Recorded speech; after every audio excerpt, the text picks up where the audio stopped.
Hello, everyone. Jim Staley here, Passion for Truth Ministries, and welcome to today's broadcast. Today, we have a special guest with us, Rabbi Elie Mischel. He is the Director of Education at Israel 365. Before making Aliyah in 2021, he served as the Rabbi of Congregation Suburban Torah in Livingston, New Jersey.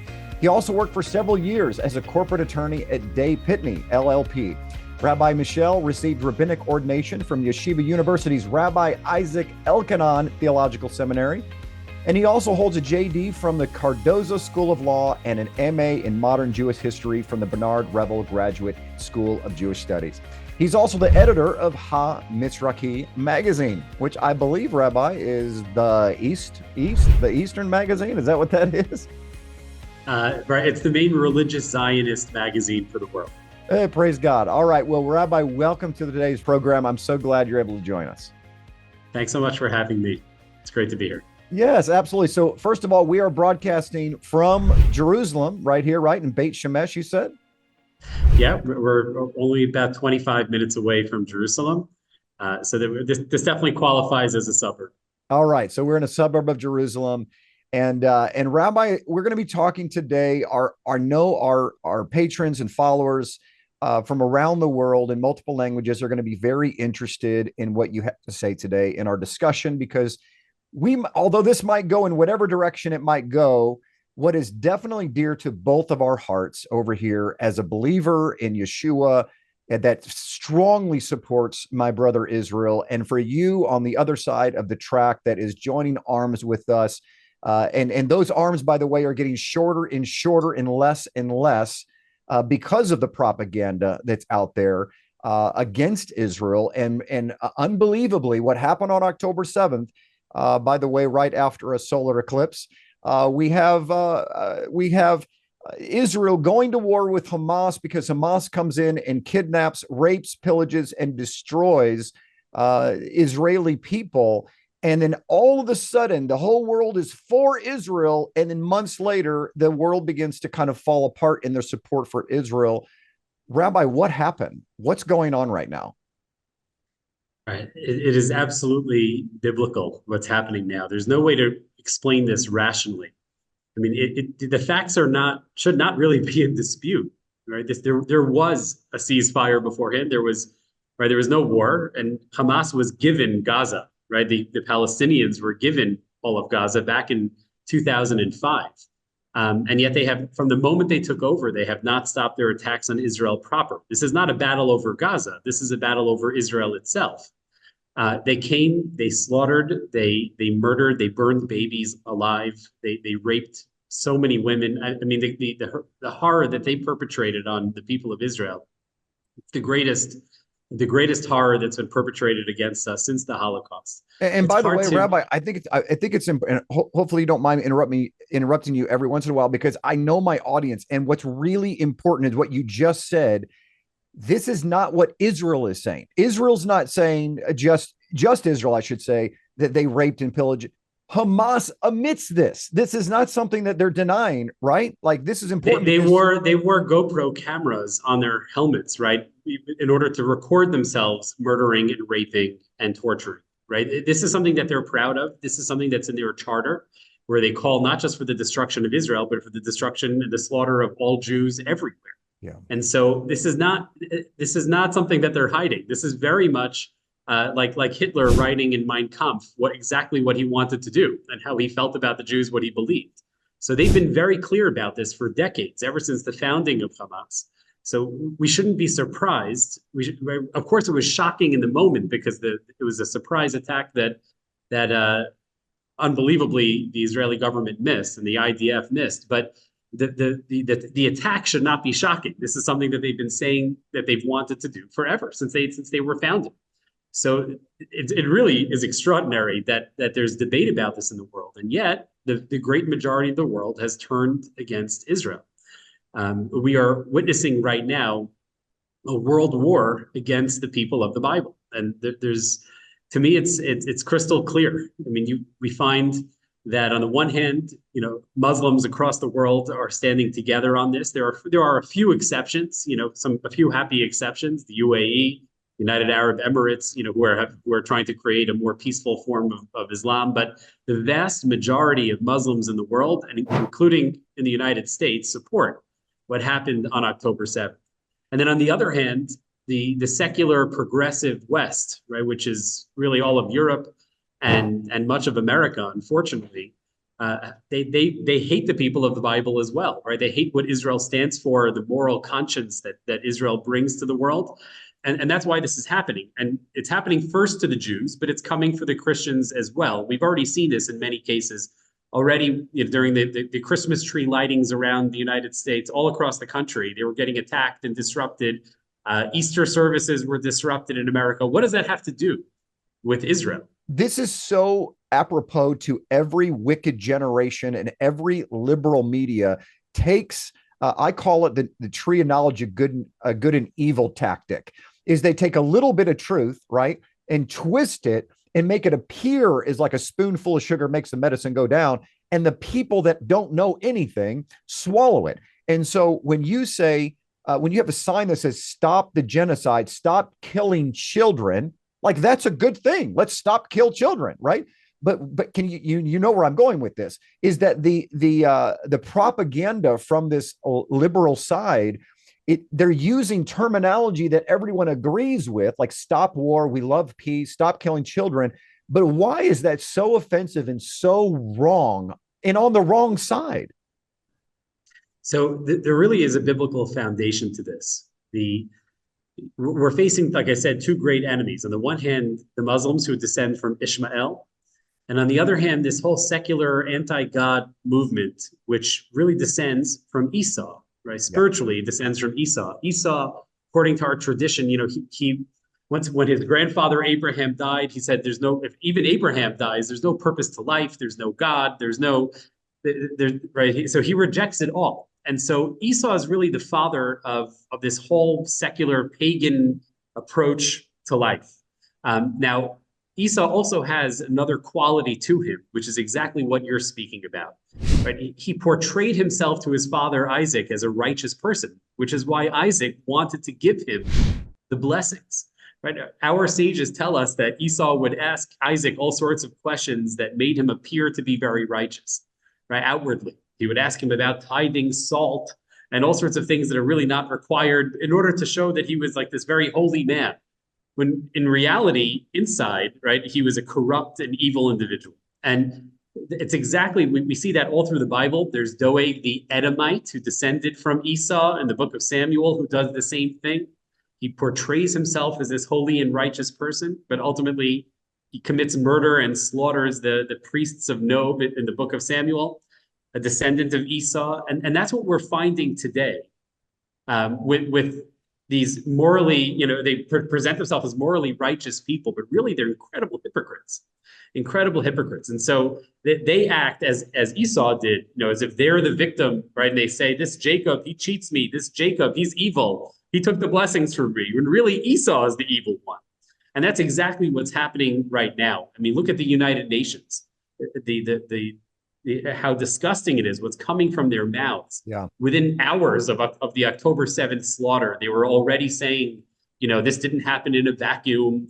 And, the people of Israel brought this upon themselves, right? Of course, it's always the Jews. We bring the anti-Semitism upon ourselves. It's our fault that they come and they slaughter us, right? It's really, really incredible, this moral righteousness, and accusing us of genocide, which we've seen from major political figures in the United States, right? All of this, I mean, they're so full of it, right? They're so full of it, but they present themselves as being righteous. It goes all the way back to Esau. It's an old tactic. Wow. So, Rabbi, tell us, let's make this as simple as possible.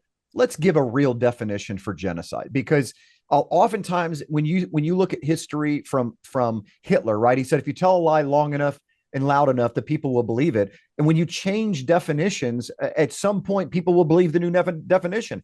And it seems to me that they're changing the definition of genocide. So let's just start there. What is genocide, and why is it not apply here?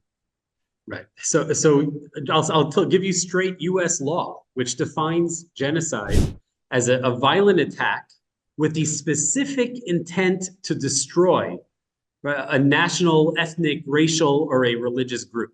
So what would qualify as genocide in this case in the Gaza war, right? It's when Hamas wants to wipe out the people of Israel, right? Yeah. Which is in their charter, meaning in their charter is built in the goal of genocide of the people of Israel. And on the other hand, what is Israel doing in Gaza right now? Right, working as hard as possible, right, to minimize civilian casualties. And apparently, according to the military experts like John Spencer, Israel is doing a better job of this than any other military in history. Right, the number of civilian deaths are so low; it's extraordinary. Israel's entire stated goal is to destroy Hamas, the terrorists who came and murdered our women and our children. That is the goal. And so, of course, there are always going to be civilians who die in war. It's a tragedy. It happens everywhere. The United States, right, in the wars in Iraq and Afghanistan, killed enormous numbers of civilians. But nobody accused the United States of genocide, right? So why is Israel being accused of genocide? It's unbelievable the amount of aid that we're bringing in every day. Hundreds of trucks are coming into Gaza with enormous amounts of food. Right. In fact, people talk about starvation in Gaza. There should not be a starvation problem. There should be an overeating problem. There's so much food that's flowing into Gaza. If anybody does not have food, it's because Hamas terrorists are taking that aid and not allowing the people themselves to get it. You know what I So think this is the opposite of genocide. no question. You know what I think is fascinating is that the United States has the audacity that anybody that is a politician in the United States has the audacity to talk about genocide, because we forget our own history. In 1941, when Pearl Harbor was attacked, our response was to kill millions of people in Hiroshima and Nagasaki with an atomic bomb. And so the over the top, now granted, we went in and rebuilt it, but nobody was talking genocide then. Because when it happens to the United States, we somehow have the idea that we can do anything that we want. And I'll be darned, 9/11 happened. We'll destroy the entire Middle East until we find, Saddam Hussein. And we did. But when Israel is attacked unprovoked, somehow we can give them like a 25-foot leash. But when they hit that 26-foot, we're going to pull them back. Now, one thing I think is really good right now, and proponent of Bibi Netanyahu or not, is irrelevant to me, but I really like his current stance that, hey, we don't care what anybody says. We're taking this all the way to the bank. This is never going to happen again. What do you think about your prime minister right now and his tactics or his war philosophy? Well, what I would say about Bibi Netanyahu is that he has no choice. I think people don't realize this. He doesn't just answer to the United States government. He has to answer to the people here. And there's a national consensus that we must destroy Hamas. It doesn't matter who the prime minister would be. Whoever the prime minister would be right now, they would have to do the same thing, right? Or he'll lose his job very quickly if he says he's giving up now and bowing to American pressure. So putting Bibi aside for a moment, right? That's something that everyone needs to know, which is that the people of Israel are largely united. It's never 1,000%. That's never happened in the history of humanity. But the vast majority of Israelis, we want to take this to the end. We're done. We're done living this way. I think people forget. We compared, Israel's war now to America's war after 9/11. There's a big difference, right? Which is, we live with these people in our midst. They're a few feet away from us. I mean, I live in Efrat, a few hundred feet from Bethlehem, which is filled with, there are hundreds of thousands of Arabs there and many, many, many terrorists whose entire goal in life is to kill me and my family. Right, and they live a few hundred yards away from me. Gaza is a 2-hour drive from my house. It's really, really close. Right, we're surrounded by these people on all sides, not to mention the terrorists that are within us and that kill people all the time on a weekly basis. We have terror attacks here that succeed, let alone the many hundreds each week that do not succeed. Whereas the United States, of course, 9/11 was so shocking because they came onto our turf. But following that, right, all the war happened thousands of miles away. And I think that people forget. Can you imagine if this was happening every day in America, if there were terror attacks from, over the border, slaughtering thousands of people in Texas, right, terrorists coming from Mexico and coming from all sides, coming from Canada, right? It's hard to try to put yourself in that situation. And then imagine, being as restrained and as humane as Israel somehow is being. It's unbelievable, right? How kind Israel is being. In fact, many of us believe that allowing so much aid to flow into Gaza right now, which Hamas is taking for themselves, is actually immoral. Yeah. Because what we're doing is we're supplying our enemies, right? Which makes it far less likely that our hostages will ever come home, right? We're allowing the enemy, right, to refuel, to restock.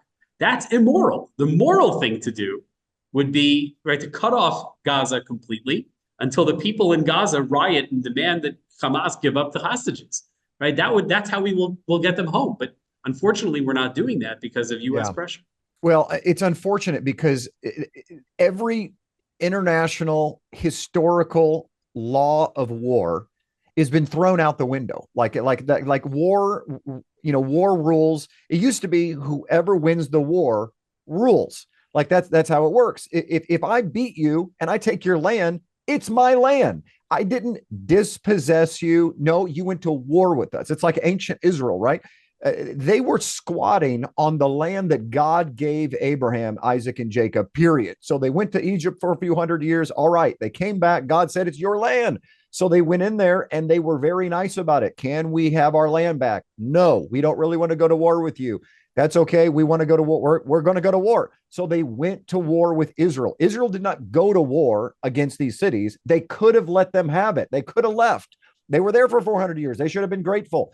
But at the end of the day, they chose war. And when Israel won the city, it became theirs. That's how they took the Jebusite city. That's how Jerusalem came into existence. So let's go back in time, because this piece, maybe we'll go here, that Tucker Carlson did with this Christian. I'll call him a priest, because I think that's exactly what he is. And he is well, I'll let you talk about it. But Tucker Carlson did a piece with a quote Christian pastor, which I would doubt credibility severely, that has a really big problem with Israel being in the land, and says that Israel began by kicking 30 different churches out, Christian churches, displacing all these Palestinians, even says that Jesus was a Palestinian. God forbid. Clear all this up.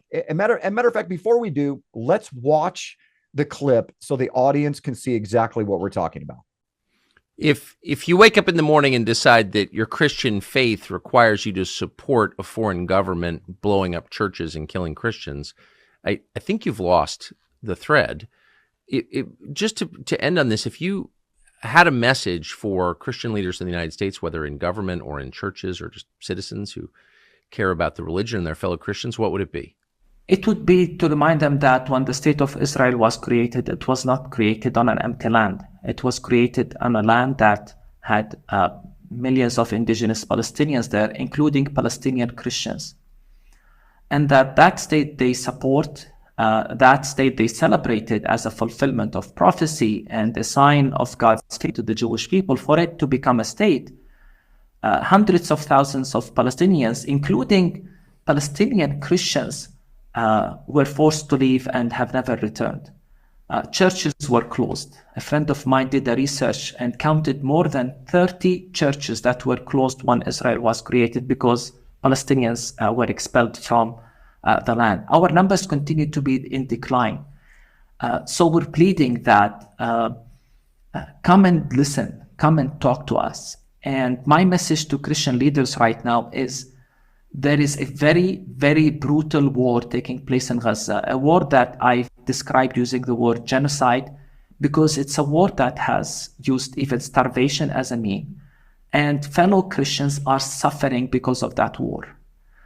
It's time that Christian leaders recognize that wars is not the way, whether in Iraq, in Afghanistan, in Libya. When will we learn that war does not help? When will we take Jesus' words seriously about being peacemakers, about being merciful? There must be other ways.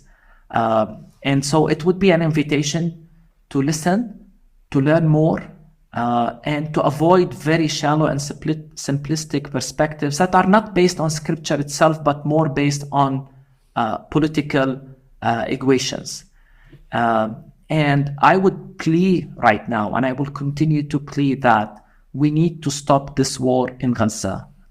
It's killing many, many children, women, innocent lives. It has to stop. There must be other ways. And as a follower of Christ, we have to pursue the path of peace and justice, and we have to avoid simplistic polarizations, good and evil. Come and listen, come and understand what's happening. And I plead, as a Christian pastor from Bethlehem, I plead that you come and listen. Father, thank you for your thoroughly decent and sensible analysis, and I hope it's heard by Christians throughout the West. I appreciate it. All right, Rabbi, our audience just saw this clip. What say you? It is telling what Tucker said at the very end of that interview. Yeah, bringing this guy on, Munther Isaac, is a known charlatan. Christ at the Checkpoint is truly an evil organization that's really completely unconcerned with truth. I mean, they bring on speakers at their conferences who talk about how Jesus was a Palestinian. There's no such thing as historical truth for these people. It's all narrative. And this is somebody who's completely aligned with Hamas. This is somebody who celebrated the attacks of October 7th. So this is the person that Tucker Carlson is bringing on his show. And frankly, I'm not going to give Tucker a pass on this as if he somehow didn't know who he was bringing on. A rabid anti-Semite who celebrates the murder of babies and the rape of women, right? Tucker 100% knew who he was bringing on. I know for a fact that they do a very careful vetting process of every person who comes on Tucker's show. So he brings this guy on to spread absolute lies about Israel, right? To accuse Israel of genocide. We talked about genocide before, right? There are real definitions to genocide. And this is not one of them. I mean, how many thousands of people have actually died in this war? Even according to the fake statistics of Hamas, which are very inflated. So let's say it's a little bit over 30,000 people. More than half of those people are Hamas terrorists. So there's no question. Israel keeps track of the number of terrorists that it's killing. So to call this a genocide, as if we're specifically targeting and hoping to eradicate Arabs, the Arab people of Gaza is insane. Talks there about starvation. I mean, all of this we spoke about earlier. None of this is true, and it's absurd, right? None of it's provable. And yet, Tucker has that face on. Wow, how thoughtful this is. Thank you so much, Pastor. Thank you for sharing this, and and completely giving his agreement at the end there. Thank you so much for sharing this with Christians around the world. I mean, Tucker knows that most people are ignorant and most people will not check the facts. And so what he's done here is absolutely a blood libel against the people of Israel. I mean, this interview has been out for a little over a day. I think over 8 million people have seen it. And the damage that he has caused by spreading these absolute lies, incredible falsehood, it's beyond repair and it's unforgivable. Yeah, I totally agree. And I'm a Tucker Carlson fan, along with most conservatives in the United States. Like, this is a complete and utter shock that Tucker would do this, because Tucker is fantastic. One thing we love about Tucker, he's fantastic at challenging anything that is not true. Like, he's really good at it. And he does it in such a way that he almost comes across as like he has no idea what's going on. And he leaves the guests stumped with phenomenal questions. He could have challenged him at any point during all of these lies that he put out, and he never challenged him once on anything.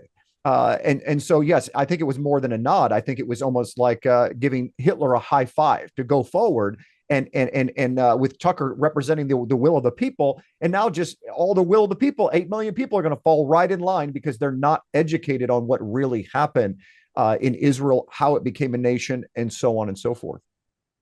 Well, it's shameful, but it's also cowardly, meaning he clearly wanted this message to get out there, but he was afraid to say it himself. And that, to me, you're showing your true colors here, Tucker. Just be honest about it. This is something, like I said, absolutely unforgivable, but it's not coming out of nowhere. I mean, look, I'm also impressed by Tucker. I've loved so much of what he said over the years, but in recent months, since October 7th in particular, he said some very, very troubling things, meaning he's allowed to question Israel. He's allowed to criticize Israel. But some of the things that he's done have been way over the top. So, for example, you don't have to agree with Ben Shapiro about everything, but to accuse Ben Shapiro of dual loyalty, which is what he did, which is a classic anti-Semitic trope, was way beyond the pale. Meaning, instead of being a man and having a debate with Ben Shapiro about whether America should be supporting Israel or not, he attacked Ben Shapiro's motivations and essentially said, "You're not a patriot. You care about Israel more than you do about America." Right? He's saying essentially, "You, Ben Shapiro, you Jew, you're not a loyal American citizen." And that, frankly, that kind of anti-Semitism, those kinds of accusations are things that we saw in the Soviet Union and in Nazi Germany. And he has not backtracked from that. Ben Shapiro has many times offered, please come on, let's do a conversation together.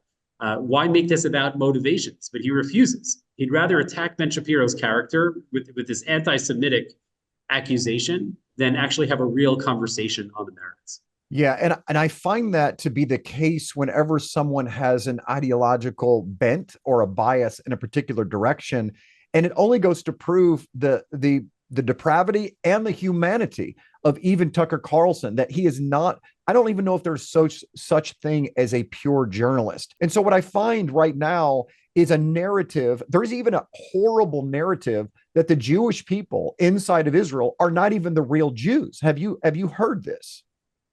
Yeah, that's this guy, Munter Isaac, who that Tucker brought on his show, is one of those people who says that a Jew like me, right, who's Ashkenazic Jew, meaning I come from Europe, my family comes from Europe originally, not originally, but after they left Israel, they went to Europe as opposed to the Arab lands. Oh, we're not real Jews. We're not the real Jews. I mean, it's straight up replacement theology, but in the most absurd fashion.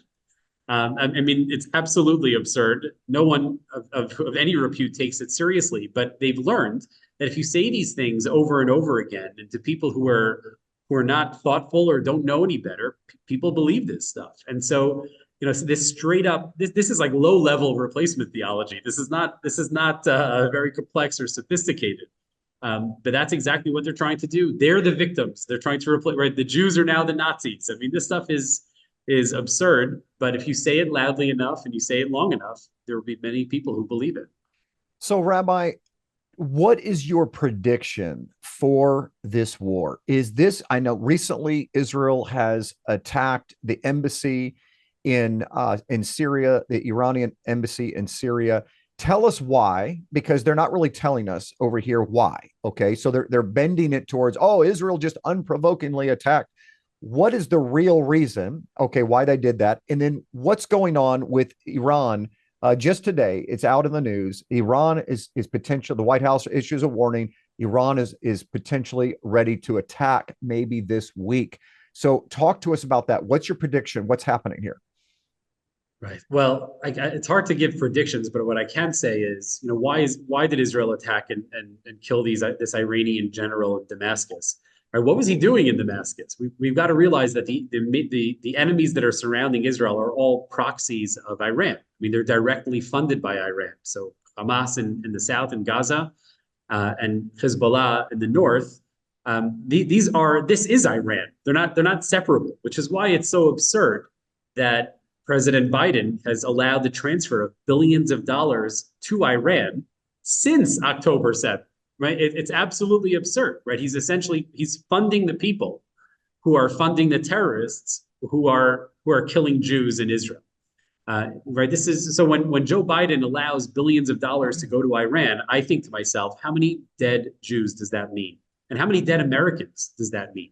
Because we know Iran has killed Americans. The fact that America has not responded more strongly to that attack that killed 3 American servicemen and wounded dozens of others is that might be the most terrifying bit of news that I've heard in the last several months. Because if America doesn't respond, that means there's going to be more. And so that's why Israel is attacking these people, because Iran is working completely in concert together with Hamas and with Hezbollah. You can't separate them out. Now, what's going to happen? Right? Obviously, no one can give perfect predictions about what's going to happen. Iran is always threatening retribution against Israel. That's nothing new. But believe me, they're also afraid, because if they go big, Israel will have planes dropping bombs all over Tehran in a matter of minutes. Right, that'll happen very, very. But I think from a biblical perspective, what we're seeing here is the progression of the classic end of times Gog Magog war. Now, people always wonder, who is Gog? What is Magog? What are we talking about? the scholars and the sages, the Jewish sages said 1800 years ago that this land of Magog that will be the great nemesis of Israel at the end of time is a place called Germania or Kermania, which means Kerman is one of the main provinces of Iran. That's where Soleimani was from. And so, and it's very clear also in the Bible that it'll be a series of wars against Israel from Magog, right? So the fact that Iran is at war with Israel already, if not openly, but very much through its proxies, right? To me, this is all part of the progression of the end times. I have to have some humility. No one knows exactly what the timeline will be, how long it will take. But this is part of it. I believe with all my heart, based on all of my studies of the Bible. And look, we're living through it. We got to hold on tight. It's not easy. Wow. It is scary times. One of the things that makes this different, in my opinion, than any other, because Iran's always been threatening Israel, right, for a very long time. And there's been a lot of proxy wars. But this taking out the embassy, it almost requires Iran to do something, or it will make them look extraordinarily weak. And so do you feel like it's a fair assessment to say, because as a history guy looking at World War I, World War II, and how the axis of evil developed, we are literally walking right down the same road, where it's kind of like if you had two bullies on a playground. One is bigger than the other. The little one doesn't really want to go up against the big one unless he's got support behind him. And so is it possible that Iran is talking behind closed doors on private lines to Russia, to China, to say, okay, who's going to have our back? Because we're going to send 150,000 missiles, from Hezbollah into Israel. We need to know you're with us. Is that a scenario that could likely play out? Could this lead to World War III? It certainly could. And I think, Israel openly bombing and killing this Iranian general, it shows that we're in a new era. It's a new time in history. Israel can no longer live with this at our borders. And we understand that now. I mean, I think many of us have always understood it, but the government understands now that things cannot end the way that they started with Hezbollah pointing all of these missiles at Israel at our border, right? The assumption here in Israel, and this is just the common wisdom of the street, based upon what soldiers are telling us when they get home, right? Many soldiers have been sent home recently to get some rest because the assumption is they're coming back soon for what will likely be a war in the north, right? And as they say about Hamas is the JV team compared to the varsity team in Hezbollah up in the north. And so could this bring in other nations? Could it be World War III? It's certainly possible, right? We know from the Bible, even if we don't understand every detail there in all of the prophecies, but we know from the Bible that at the end of times, right, the world will come around and for and against Israel, and it's going to be, people will line up. It's the battle lines are being drawn. I think it's very clear now, right? And even the one silver lining of Tucker Carlson coming out the way that he did in such a terrible way is that at least there's a clarification that's happening right now. We're seeing who our friends are, who are good people, right? And I think primarily the foundation of that are the people of the Bible, the Jews and the Christians, who are standing together, recognizing that we have to stand for what's real in this world, right? And that there's a God that runs this world, and it's us against them. And that's happening more and more. It's happening, month by month, week by week. This clarification is happening.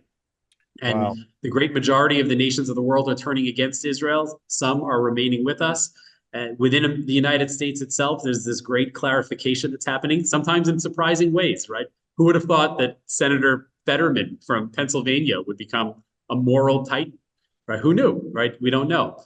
But right, to his credit, right, at this point, frankly, it's not even about Democrat or Republican, even though mostly, Republicans have been standing strong with Israel. It's about who believes in God and who believes in morality, and who's going to stand up against evil. That's what it's come down to.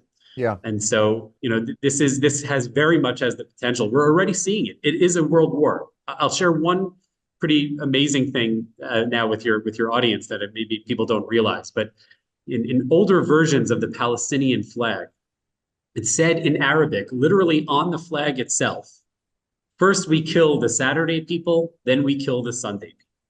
First the Jews, then the Christians. And it's documented in older versions of the Palestinian flag. They took it off once they realized, how they were showing their hand. But that's exactly what we are living right now, right? They're coming for the Jews and they're coming next for the Christians. And we, the people of the Bible, have got to stand together. I mean, and that's another major silver lining of this time, that after 1900 years of enmity, of hatred, and such terrible relationships between Jews and Christians, we're finding ourselves together with our backs against the wall, and we're joining together hand in hand. And we've got to make sure that people like Tucker Carlson do not sway Christians with this false, all of this falsehood, and try to turn them away from the people of Israel. We are there for each other. We will stand together, and we'll stand together until the great day comes. Well, that is a fantastic place to end. Rabbi, I want to thank you so much for your time. I know there's so much more that we can talk about. I definitely want to talk about the two-state solution next time, because that is an enigma that is such a linguistic twist of the truth. As you know, they've been living a two-state solution for many years, since 2005. We'll talk about that next time. We'll talk about the red heifer next time. I know we've got all kinds of things to talk about. But Rabbi, thank you so much for your time. I think this is going to be enlightening, and maybe a new relationship here where you get a chance from Israel to talk to hundreds of thousands of Christians out there. Thank you so much for coming on our program. Thanks so much for having me on. All right. Well, there you have it, my friends. Rabbi Elie Mischel. He is an amazing gentleman. Again, he's director of education over at Israel 365. Encourage you to go check out their website. It's a wealth of information. Matter of fact, I'll just read this directly from their website. It's right up our alley. It says this, it says, they are a light to the nations. We are Orthodox Jews who share the wisdom of the Torah with the broader world. They build friendships with those who share their values, support Israel, and respect their differences. And then we're unafraid, it says, to speak the truth regardless of cultural pressures or popular ideologies. I love that. I think I might put that on my own website. So again, go check out the folks over at Israel 365. They are truly amazing, doing great work in Israel. And I got a feeling that that won't be the last time that we see Rabbi Mischel. We will see him soon. And until then, my friends, I'm Jim Staley with Passion for Truth Ministries. I'll see you in the next video.